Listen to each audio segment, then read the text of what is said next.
പിതാവായ ഏകദൈവത്തിൻ്റെ നാമത്തിലും അവിടുത്തെ ഏകപുത്രനും ഏക നിത്യാത്മാ രക്ഷകനുമായ യേശുക്രിസ്തുവിൻ്റെ തിരുനാമത്താലും അവിടുത്തെ തിരുരക്തത്താലും തിരുശരീരത്താലും അവിടുന്ന് അയച്ച ഏക നിത്യസഹായകനായ പരിശുദ്ധാത്മാവിനാലും ആമേൻ. സങ്കീർത്തനം 2. കർത്താവിൻ്റെ അഭിഷിക്തൻ. ജനതകൾ ഇളകി മറിയുന്നത് എന്തിന്? ജനങ്ങൾ എന്തിനു വ്യർത്ഥമായി ഗൂഢാലോചന നടത്തുന്നു?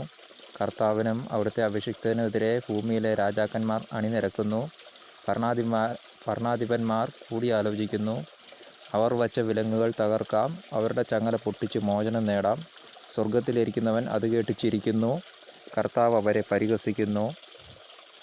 അവിടുന്ന് അവരോട് കോപത്തോടെ സംസാരിക്കും, ക്രോധത്തോടെ അവരെ സംഭീതരാക്കും.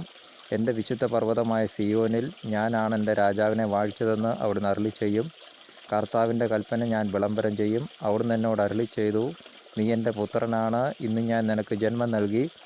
എന്നോട് ചോദിച്ചുകൊള്ളുക, ഞാൻ നിനക്ക് ജനതകളെ അവകാശമായി തരും. ഭൂമിയുടെ അതിരുകൾ നിനക്ക് അധീനമാകും. ഇരുമ്പ് തണ്ടുകൊണ്ട് നീ അവരെ തകർക്കും, മൺപാത്രത്തെ എന്ന പോലെ നീ അവരെ തുടച്ചു നീക്കും. രാജാക്കന്മാരെ വിവേകമുള്ളവരായിരിക്കുവിൻ, ഭൂമിയുടെ അധിപന്മാരെ സൂക്ഷിച്ചുകൊള്ളുവിൻ.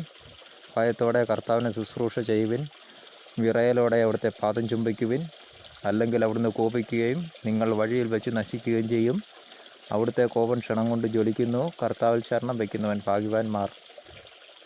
പിതാവായ ദൈവത്തിൻ്റെയും അവിടുത്തെ ഏകപുത്രനും ഏക നിത്യാത്മ രക്ഷകനുമായ യേശുക്രിസ്തുവിൻ്റെ നാമത്താലും അവിടുന്ന് അയച്ച ഏക നിത്യസഹായകനായ പരിശുദ്ധാത്മാവിലും ആമേൻ.